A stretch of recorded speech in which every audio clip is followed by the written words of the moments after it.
Bang up, bang up, bang up, bang up, bang up, bang up, bang up, bang up.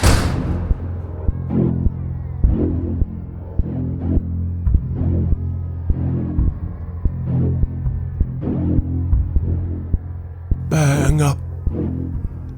The term, the banging of doors, the locking of the ward for the night. Bang up. Doors slam, one after the other. There's still unrest. Voices calling out between the doors, muffled. You can hear the nervousness. Yo, Killer P got caught. Yo, Killer P got caught. Who the cutter then? Who the cutter then? I think Donny was in there. Oh, gee. 4 or 6. But in the collected, almost liquid shadows in the corner of cell B664, it seems quiet. The words and the screams just fragments of a world that doesn't really concern you. What concerns you is sitting right there on the bunk, with his head slumped, scratching his head, curly hair pointing in all directions. A handsome face, but pockmarked. Deeper crevasses of wrinkles than there should be in the 30-something face. Is in the training fatigues of all the prisoners. Just something that he threw into a duffel bag when he got here. He doesn't seem affected by the noise. Sure, he looks up at the door, but he frowns, alone in his cell.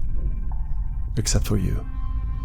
Except for you and all that wetness inside him. You probably haven't been seen, even though he could just look over and see you 3 feet away. He hums a little, cleans his nails with his finger.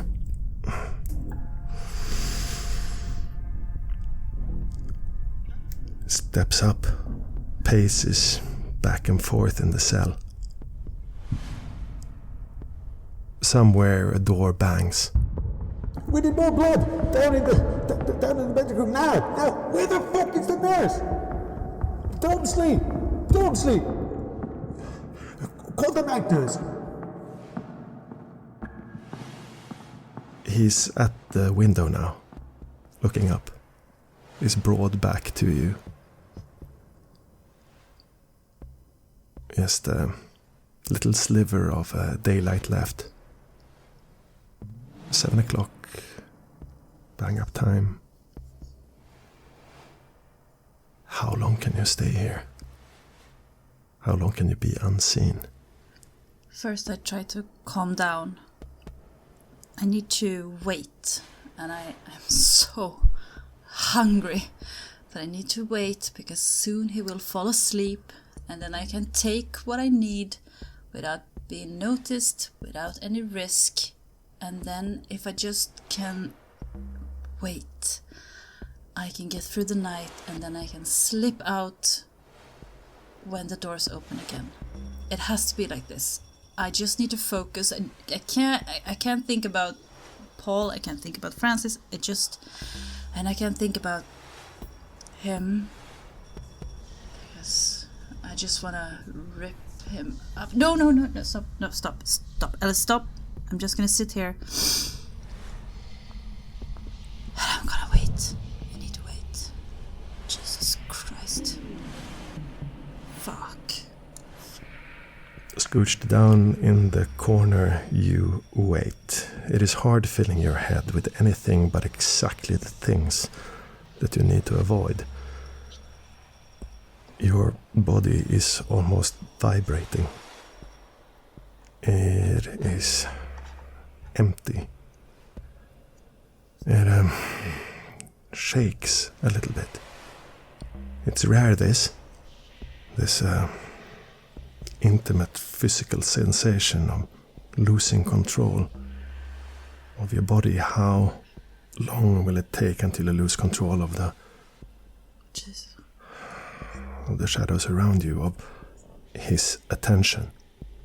Still placed on the walls, still placed on the little letter he unfolds, looking lovingly at childish sentences written in red crayon over a folded pink sheet. He sniffles a little bit, swallows tears, then exhales and throws the letter on the bed, and he slaps down on the ground and starts doing push-ups. His sweat, so musky and thick. Beads of moisture start to form on his head, on his face, and it's almost impossible to resist. Yeah, I'm starting to fantasize about making him faint. Because that's like sleeping, right? Like he won't see me, so if I just put my arm around his neck and I squeeze a bit so he just loses consciousness, and then I could just take him. Yes. That's just like sleeping, isn't it? Yeah. It's just like sleeping. I wouldn't take much. I just need to be not this... Fuck. So do you do it? Do you take him? Oh God. I don't know. It's not wise. It's not right. But I could. I'm strong enough. I could. You could. And the idea and the moral justification has already been made. A current willpower plus humanity roll, please. 5, 6. Oh, I got 3 10s. So 6, 7, 8, 9, 10, 11 successes. It would be almost like sleeping, but not quite. Right? Right. Fuck no. Yeah. You stay there. How long can he go on? But you're there. And you're still you. To kind of push down the beast that wants to break through and just devour him, and fuck. I want to kind of see what I can just... I play a game with myself to kind of keep focused. And what can I find out without moving, just watching him? Can I see the letter? Can I get something like he's clearly in distress? What else can I kind of realize about him without moving? The cell is pretty well cleaned. He has his letters in a box that goes under the bed. That's smart. But he's alone in the cell. The upper bunk doesn't even have a mattress. Why is he alone in the cell? Why would it be a problem but put a cellmate here in with him? Something is off. Bang up! Donny makes it through the door just a few seconds before the screws shut the door and close it. He keeps both his fists balled, rock hard. He's breathing heavily, as if he just ran half a mile, and turns to you, Francis. I went back to sit on my bunk. As soon as I realized that there was nothing I could do, I heard sounds of conflict, but it was all too late. I had been thinking to myself that maybe if I'd found an object and thrown it and made some noise, I don't know, maybe I could have helped Paul, but no, it's too late now. But as I'm sitting there and I see Donny come back in, I put 2 and 2 together quite quickly. I sort of smirk openly and say, "Well, you're a tough one. That copper could have had you. Yeah, but it didn't hurt me, huh? We hurt him. You did. That got you points. Was it your idea? The others? I'm curious. Don't worry, I'm not a snitch. That right there. Those are dangerous questions, my friend. We're gonna be in here together, you and I, for a really long time, yeah? Yes, I know. I suggest, I'm concerned about my own well-being. I'm not a snitch, but how do I have to worry and that you're is why I want to beat me say up? this, and as clearly as I can. If you speak a word about this, about my presence in that cell, to anyone at all, especially the screws, then I would really, really consider not sleeping. Okay? We got that clear? Huh? As long as you keep quiet, I'll keep my urges in check, yeah? Whilst internally, all this time I've actually been quite worried about my current situation. When it comes to an individual like Donny, I'm not afraid of him. I can already tell. A coward. A weak man. He wouldn't have done this by himself.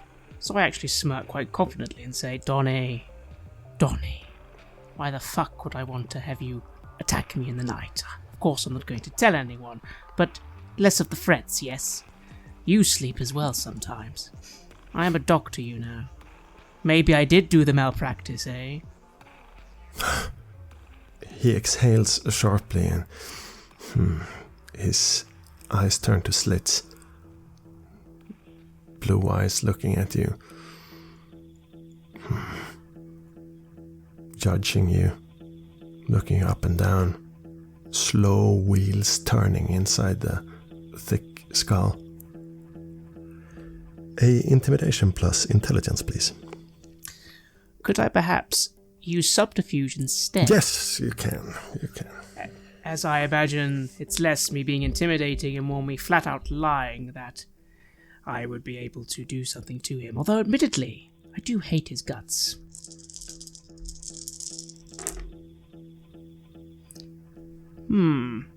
Four successes. I could re-roll. Is that enough? Your hate is somehow balled up in the calm delivery. But he understands. There is something in his posture that changes then. Subtle shifting of the feet, exhalation, and the shoulders drop slightly backwards. Yeah, we win this together, eh, mate? He walks past you and slaps you hard on the shoulder and jumps up on the top bunk. Yeah, no reason for us to have a bad time, no? Huh? No. Again, we're all good. Like I said, just doing my time, but I'm just impressed if I'm honest. Like I said, people said he was hot stuff. I guess he wasn't. But were you just getting him because he was a copper? Is there another reason? Yeah, what? One thing. You know this story about these monsters, these humongous guys that come into prison and they're built like tanks. Yeah, there's one down on A block right now. Slovenian guy, he's huge as a truck. I saw him take on 3 guys. Just 3 little guys. Just ordinary dudes. You know what? They banged him up good. All that a hard man can take several. That's Hollywood movie stuff, yeah. And here, numbers rule. We were 4, he was 1. Doesn't matter how hard he is. It's as simple as that, I'm sorry. You need to apologize. I'm impressed. Simple mathematics, huh? I'm impressed. Just, I suppose, be careful, though. Stuff I heard. He comes out again. But then again, maybe it's all just fucking hearsay, you know? Dr. Ward? Yes?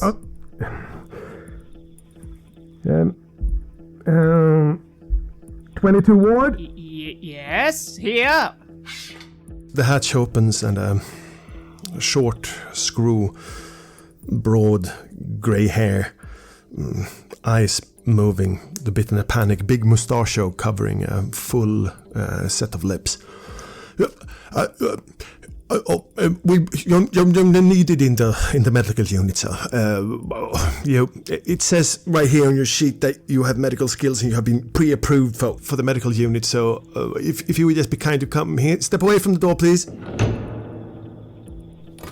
I stand up slowly, and despite greatly hating Donny, again, I need to at least buy myself something with him for my own safety.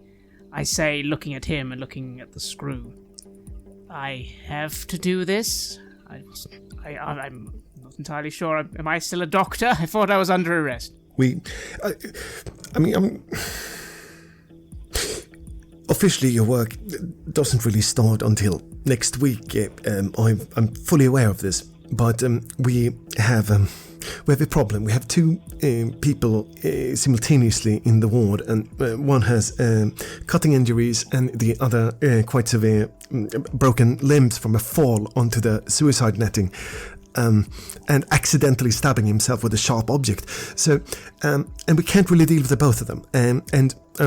The bloke who was stabbed, he really needs blood badly. So if you would be so kind as to assist this way. Do I need to go in? He's still standing on the outside of the door.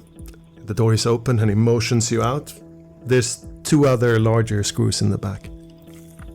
I make a show of sighing heavily, looking at Donny, and then I suppose I don't have a choice.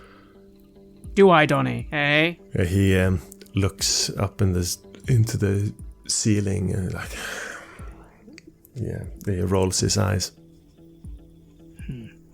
Of course, secretly, I'm actually quite relieved. I might actually be able to treat Richards. I was worried I wouldn't be able to do that. And so I follow, again, yawning, making a show that I'm actually disinterested in helping, but really, I don't want to be in this bloody cell anymore with this bastard.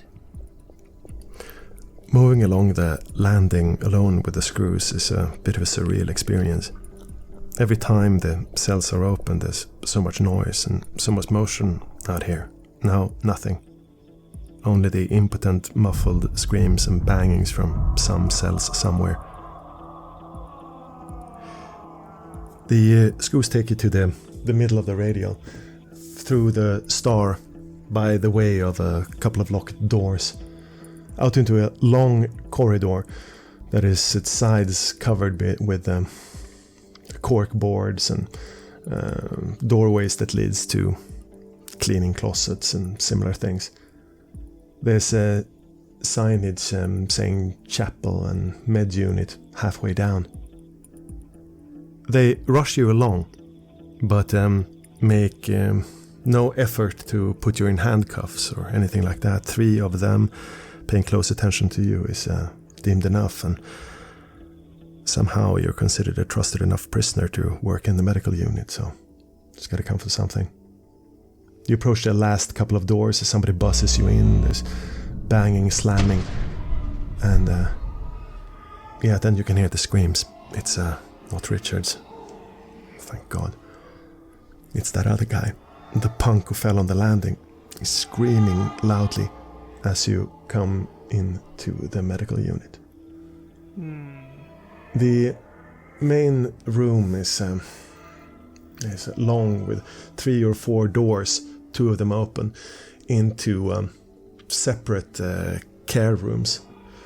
On the other side of the hallway there's plenty of closets for medical equipment and so on, some of which has been wheeled into the Spartan room, just filled with 4 beds and not much more.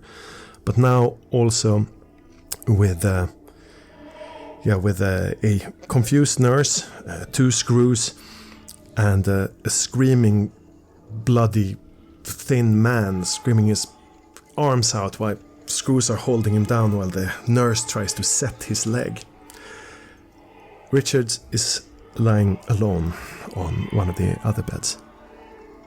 His wounds have been just cleaned, his shirt cut open, so the cuts can be seen. There's blood-soaked tissue all over his stomach, trying to stop the worst of the bleeding. He doesn't look in absolutely critical condition, but his wounds have not been sewn up. He does not have an IV with blood or blood plasma, he is in a danger of internal bleeding and a whole host of other complication conditions if he does not get treated soon.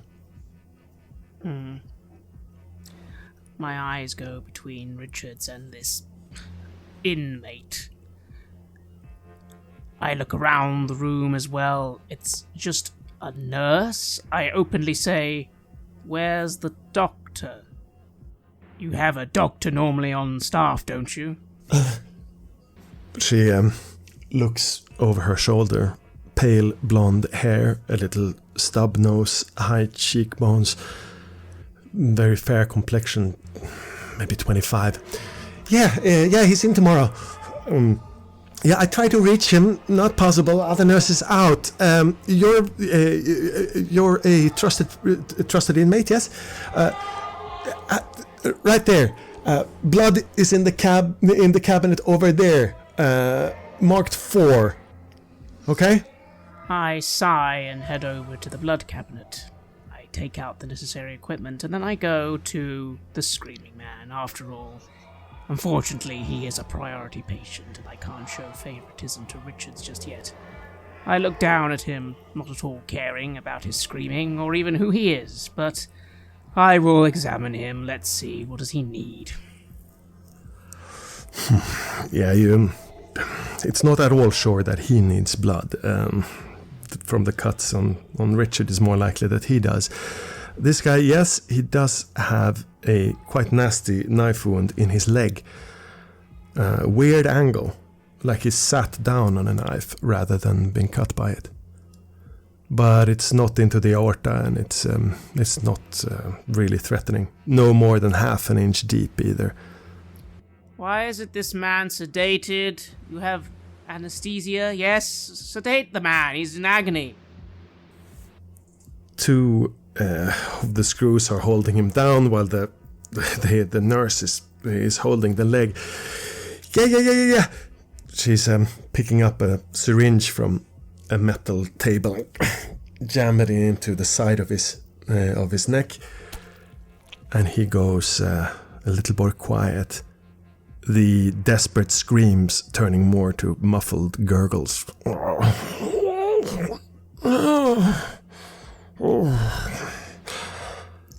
Good. With that, I turn to Richards and begin hooking up the correct blood transfusion units. Yeah, he should have plasma. To go back to the closet, you roll out the metal scaffolding to put the plasma bag on, and then you see that there's no plasma. Oh. There's only blood in the bags. That's not fantastically common. This... Don't take the bags on the left. They're the failed ones, okay? Take the approved ones. They're on the right. On the two rightmost shelves, okay? Don't mix them up with the ones on the left. There should be black crosses on the failed bags, okay? Why do you have separate bags?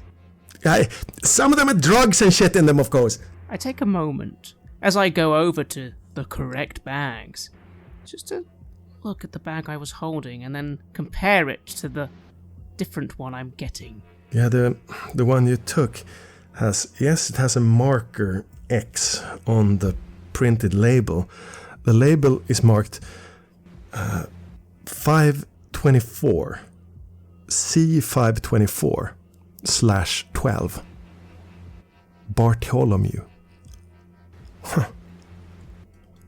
Yeah, they have local blood supply at least. This must be from the prisoners.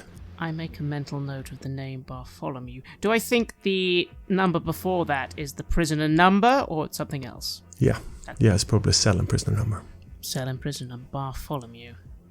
Interesting. I quickly then get the correct blood, apparently, and that I rush over to Paul. Checking his condition. Is he conscious? He's barely conscious. Paul, the pain comes in waves. It's really hard to discipline your breathing.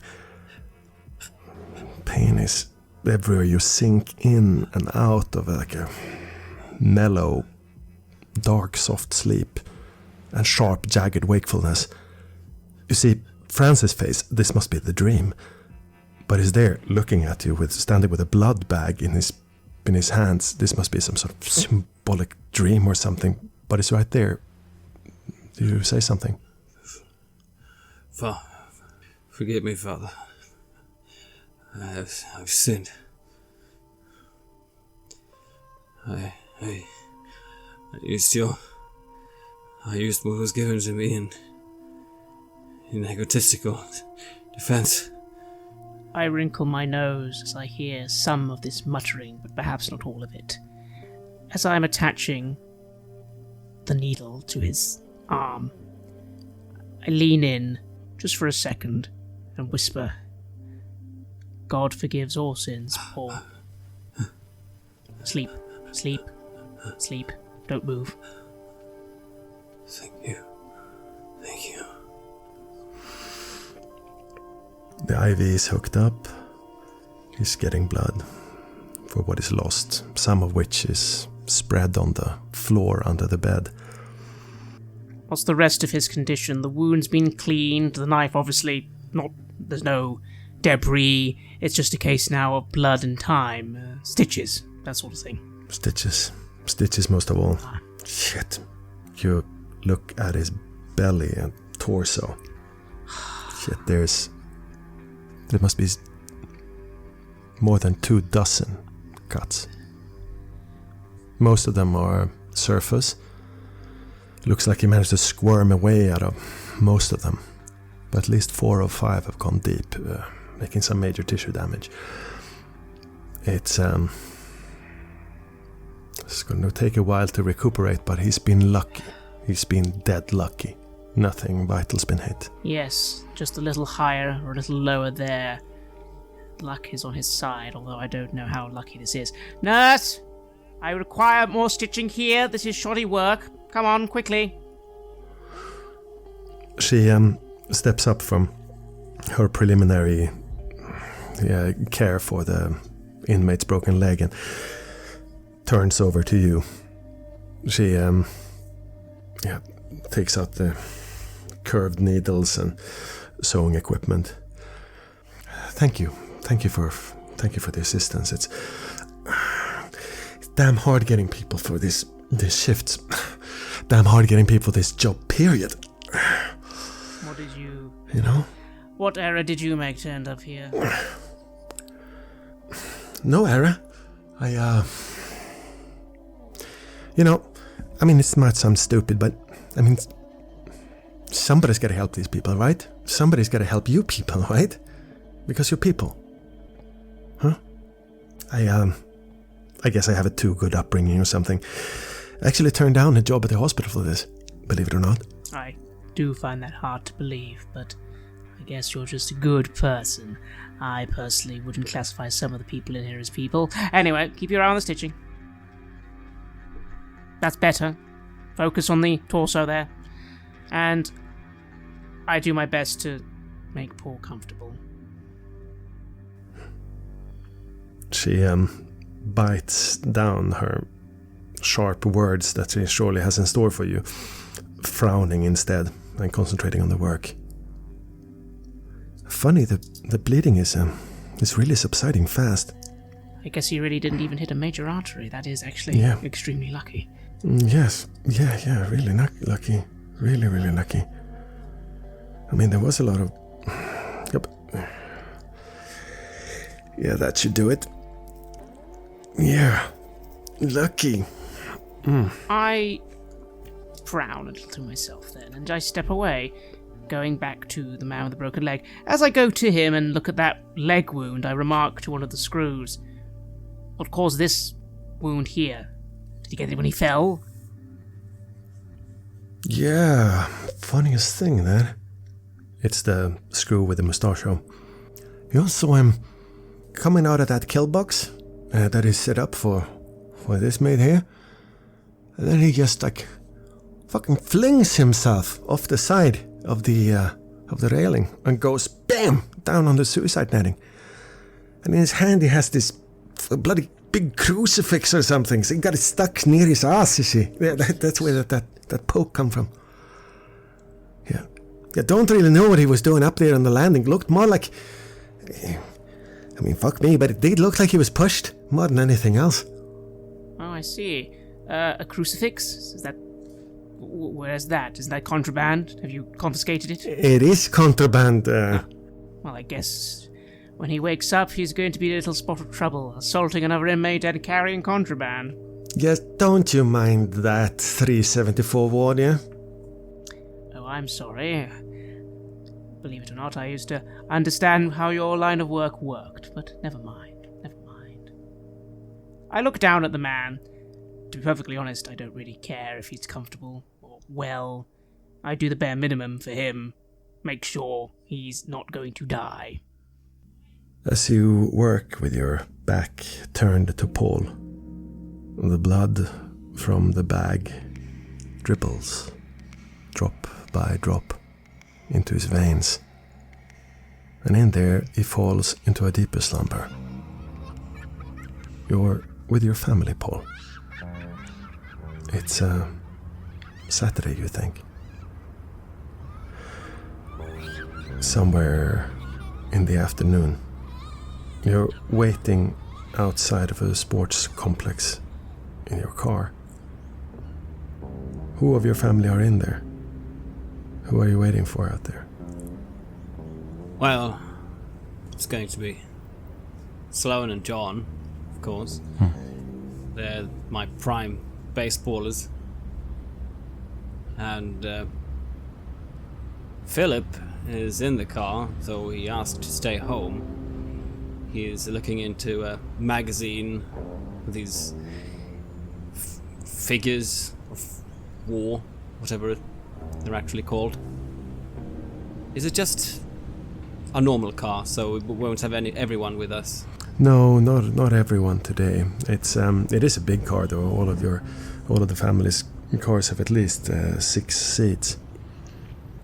Yeah, and I look down at my phone. I see the latest message from Sarah. It's so nice that we started getting along again. She's at the mall with Sienna and Judy. And then the small ones are... well, they're with my wife.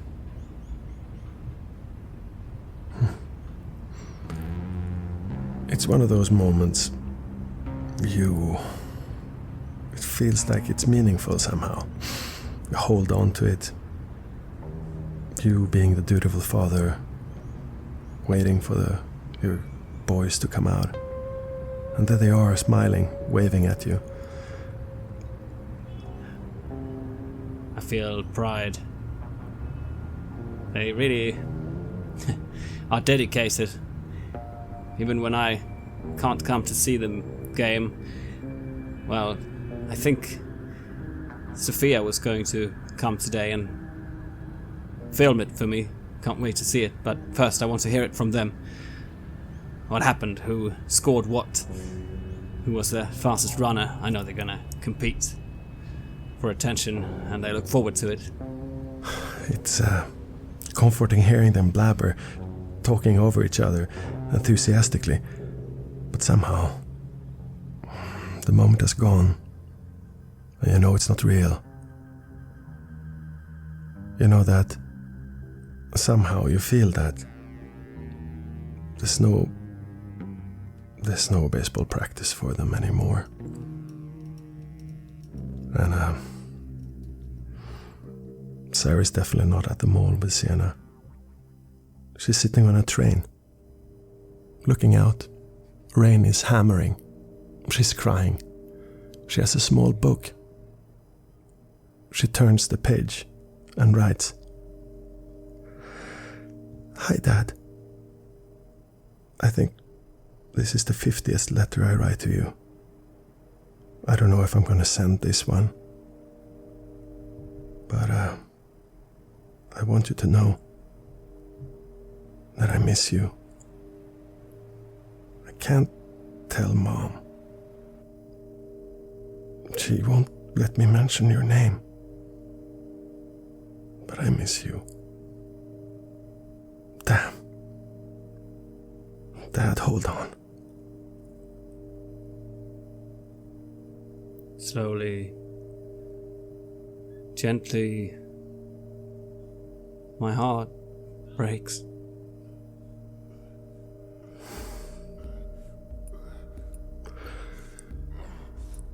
He's been training for almost an hour now, maybe more. But now he's on the bed, stripping off his shirt, preparing to go to sleep. Just a few minutes more. This is what it is to be a predator. To be patient. You think it's being explosive but it's actually waiting patiently for the right moment. The best thing would be if he would... Oh, fuck that. I'm just gonna wait a little more, and then I'm gonna take him. But if he doesn't fall asleep soon, I might kill him. So, I don't believe in God, but I give a little prayer that this motherfucker is tired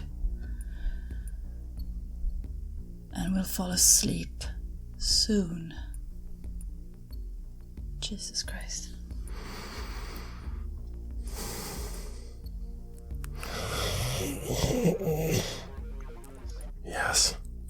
Yes. Starting to moan and snore. Yes, he must have fallen asleep. Yes. Almost as soon as his back hit the rack. Yeah, there he is. Under his flimsy, light blue cover. Big chest moving up and down. And in that chest, you know what's there. That big ruby pumping. I still need to keep myself in check. I don't dare to go for the throat, because then I will lose it. I need to kind of keep this control that I have gained, and I want to go for the wrist and just sneak up to him, sink my teeth in him, and just take that blood. It's so close now. It is so close. Jesus Christ. Okay, the wrist. Yes, right there you can see, yes, the neck. So much more there. But yeah, subtlety. You manage to tease the hand out from under the cover, and it's lying there like a big, juicy, fat hamburger full of veins. A dexterity plus composure, please, to feed without waking him up. It's not particularly hard. He's sleeping heavily. And... I'm gonna use some willpower. 4. Yeah, by sheer force of will, you steer your hands. He almost jars awake, but you have it under control, and there you are. The wrist lifted up so close to your face. The two veins that are visible. All blue. No marks on the arm, no tattoos. Just coarse black hair.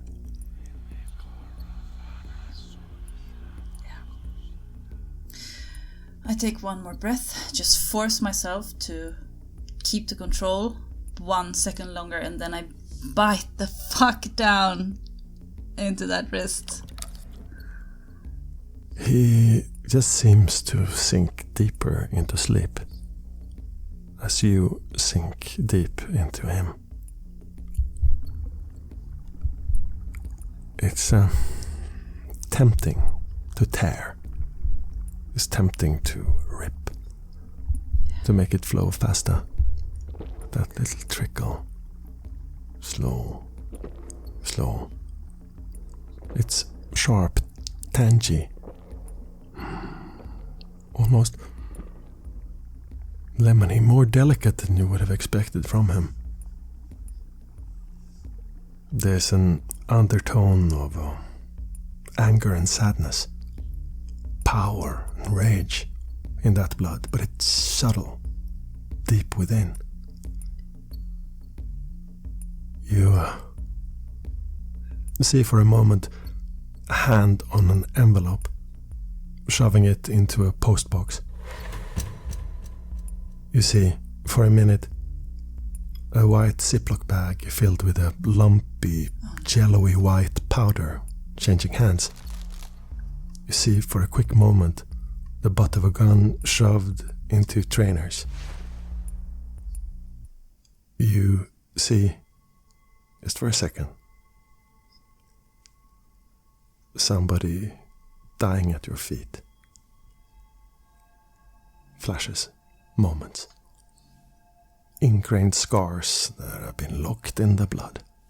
Yeah, and in this moment, it's both lust and compassion. It's like a communion almost. I will take thy sins upon me. I will take your power, your flavor, your essence into me, and I will make use of it. I will make it mine. And it's sacred. This is not evil. This is nature. This is it's a sacrament. I cherish it. I cherish every drop of him. Every drop? No. Okay, stop. I need to stop. Stop. You need to stop. You need to stop now. I need to stop. Not every drop. I'm not gonna kill him. Fuck. You tear away. Your composure and quick reflexes saved him. Oh, shit. You've drunk deep. Surely, at least 3 hungers worth. Deep. Oh, God. He's a bit pale and he's shaking a little bit, sweating. If your experience has taught you anything, you should probably not drink from this man again for a while. But he will sleep and he will rest and he will forget. Maybe he will even forget those things that you have taken into you now. The memories that you can recall just by pumping the blood another turn through your changed brain, through your changed muscles. And then they will live again. As rage and power, it's a strong, choleric, fatty blood. And you're almost dizzy from it as you get to your feet.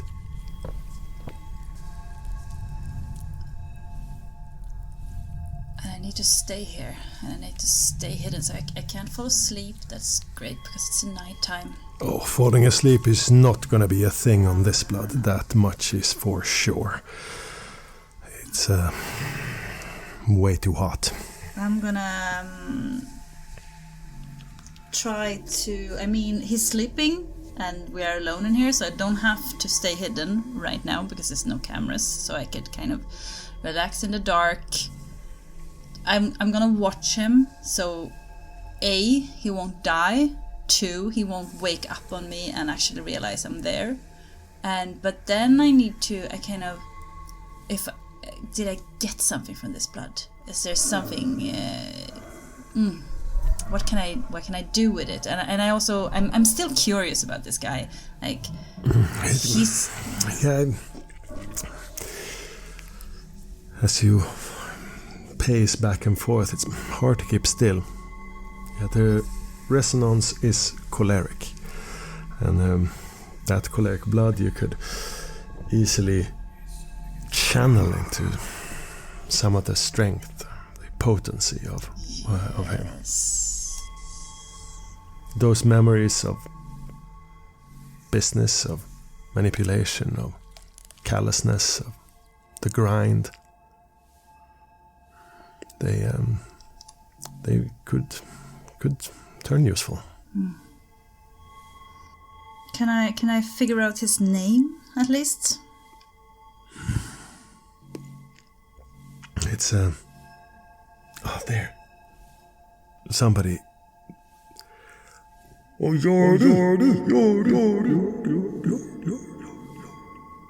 somebody shouting for you, but it's not your name, it's his name. Must be a memory. Jordi. Could that be him? Maybe.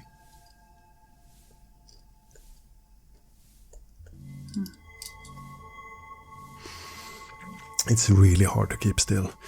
It's fucking hard to sit still. The idea of just waiting out here the night seems ridiculous for something such as you. Yeah. Could I? I mean, what kind of lock is there? This is a prison door. They are made by the same manufacturers that create some of Great Britain's classic lockboxes. It's a thick door made of plate steel in 4 layers. The hinges are on the outside, of course, but even they are made in almost unbreakable steel. The lock itself is it's a large, clunky one with 2 big shafts of metal that slam into the door frame on the other side, at least half a decimeter in. It's a prison lock. It's nothing anyone could rip open or tear through. Not anyone normal, that is. I'm not thinking that I could, but I'm itching. I just wanna, I go to the door. I just wanna touch it. I just wanna, oh God, maybe I could. I feel so strong. Maybe I could just push it out and then get out, and it would be a mystery, right? It's so good to not be this hungry, and it's good to feel in control and powerful, and maybe I could just I'm just gonna go to the door. I'm not gonna do anything. I'm just gonna touch it. Just gonna feel it a little bit. Yes. You almost feel like it moves a little bit when you push it. It's like... It shouldn't move, but it gives a little bit. It's like loving the door. Maybe if I shove it a bit harder. This is bad. I should... Jesus. The shove shakes the frame. There's a voice from one of the cells nearby. Hey, turn it down a notch, will you? Hey! Shut up! Turn it down! Must be 2 cells down.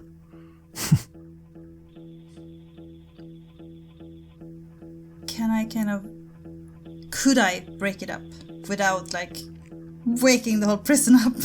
Obviously. No. I think that is the easiest way to say it. It would be immensely difficult to keep control of the door in such a way that it didn't wake the whole place up. There is a small window, though. It's high. It's big enough to crawl out through. It has bars. But holy shit, what are you thinking? Oh no. Does it go outside? Goes to one of the inner yards. I could actually... Okay. I'm not... I don't say I will do anything. I'm not gonna say... I don't say I'm gonna do anything. I'm just gonna get a feel for it, It feels so strong. This is great. This Yeah, this is gonna be a long night. Yeah, I know. But I'm just gonna, what if... what if I go to the bars?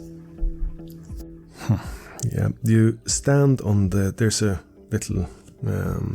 little dresser, a little side table, square piece of furniture, ugly, plasticky white.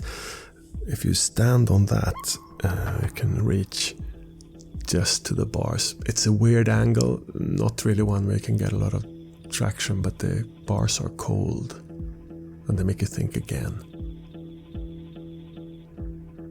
There's a yard outside, walls around it, at least 15 feet high, surrounding the whole place. Barbed wire on top. There's no way really out of there. You can see the rooftops outside of the walls. Hear faintly from somewhere. Some stupid disco tune, ABBA, you think. This is what it's gonna be for Paul and Francis every day. For years and years and years, locked up without being able to exert their power. Completely helpless. Stick to the plan, Alice. This was not the plan. Just calm the fuck down. Yes, this is good. Shh. I'm gonna go down and sit in the corner. I'm gonna go down. I'm gonna sit in the corner. I go to the fucking corner and I sit the fuck down. And you are the dancing queen, young, shh, and sweet, only 17. Shh. Just sit down. Fuck. In the medical unit, you're finishing up, Francis. Almost done here. And the screw with the grey mustachio is impatiently waiting at the door. I look over the man with the broken leg one last time. I've set his leg in a cast. Of course, the bandages they have weren't really up to snuff, but I didn't bother mentioning it because I don't really care. His leg will set, probably badly, but that's not my fault. I haven't got the correct equipment. Nope, be it as it may. This man is gonna live, and he's probably not gonna have an entirely straight leg, but he'll live. Unfortunate, but despite not liking the man, I'm still not ready to flat out murder patients just yet. Especially when being watched by law enforcement.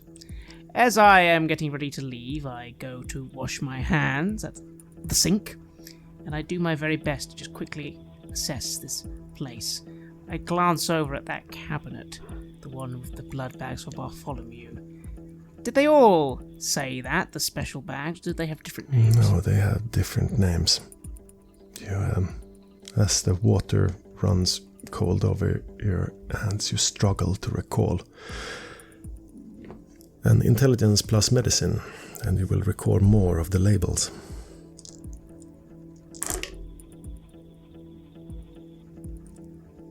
Four successes. Different names. Different prisoner names. Those bags, yes. One of them was Donny's blood. But the other, Donny. the approved bags. Why was the name part of every label, including the one that you set up Paul with? Why did they not have a name? None of them have names. So... Right, this way. Time to go. I nod and remark, I'm sorry I'm not being quick enough for you, making sure that your medical facility is hygienic, clean, and that an infection doesn't kill both patients. I'll try and be extra quick next time with the bacteria. Jolly good then. He smiles. Come on. I blink, realizing that he thought that was some sort of joke. It wasn't, but oh well. And I begin leaving, so I recollect to myself. The ones I was not supposed to touch, the ones that didn't have plasma, were the ones with no names, unmarked. No.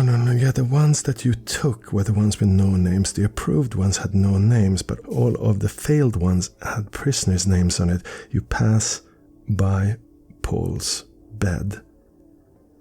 And just as the screw takes your shoulder and pushes you out into the hallway, you can see that several of the smaller wounds have already closed on Paul's body. I try not to react, and then of course am shoved out. Out into the hallway, half of the blood bag gone. Into him, wounds healed. Oh God.